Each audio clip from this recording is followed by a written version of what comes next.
அனைவருக்கும் வணக்கம். தமிழ்நாட்டில் பற்றிய தீ இன்று இந்திய ஒன்றியம் முழுவதும் பரவியுள்ளது.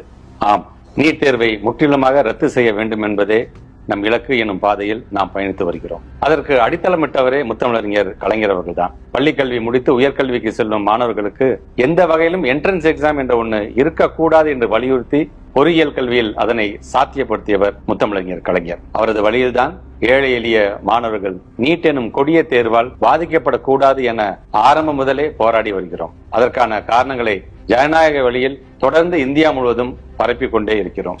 இன்று இந்திய ஒன்றியம் முழுவதும் நீட் தேர்வை ரத்து செய்ய வலியுறுத்தி குரல்கள் ஒலிக்கின்றன. வீதிகள் தோறும் மாணவர்கள் போராடுகிறார்கள்.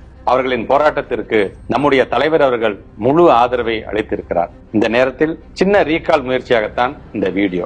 நீட் தேர்வை எதிர்த்து உச்சநீதிமன்றம் வரை சென்று போராடிய தங்கை அனிதா தற்கொலை செய்து கொண்டார்.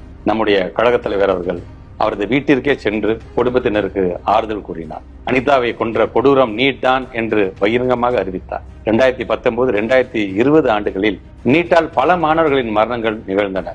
அப்போதெல்லாம் மாநிலம் முழுவதும் நீட் எதிர்ப்பு போராட்டத்தை திமுக தீவிரப்படுத்தியது. அந்நேரத்தில் பேன் நீட் ட்ரெண்டானது.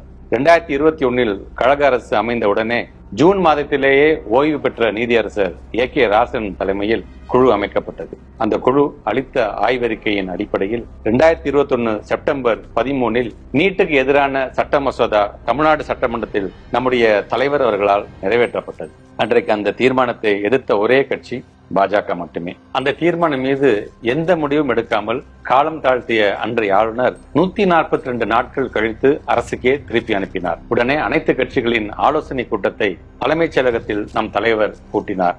அதில் சட்டமன்றத்தின் சிறப்பு கூட்டத்தை கூட்டுவதென முடிவு செய்யப்பட்டது. அதன்படி பிப்ரவரி 8, 2022 அன்று சட்டமன்றம் கூடி தீர்மானம் மீண்டும் நிறைவேற்றப்பட்டது.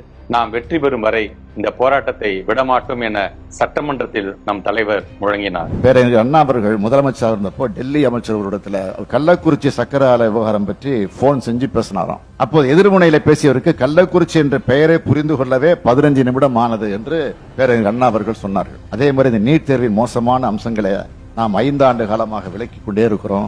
ஆனால் இன்னும் அவர்களுக்கு புரியல. உண்மையில் புரிந்து கொள்ள மறுக்கிறார்கள் என்றுதான் கருத வேண்டியிருக்கும். ஆனால் நாம் வெற்றி பெறும் வரக்கூடிய வரையில நாம் இந்த போராட்டத்தை விடமாட்டோம் என்பதை இந்த மாமன்றத்தில் அழுத்த நிறுத்தமாக தெரிவித்துக் கொள்ளும். சட்டமன்றத்தில் நிறைவேற்றப்பட்ட தீர்மானம், அதனை தொடர்ந்து சட்ட போராட்டம் என தொடர்ந்து நாம் போராடிய நிலையிலும் ஒன்றிய அரசு இறங்கி வரவில்லை. எனவேதான்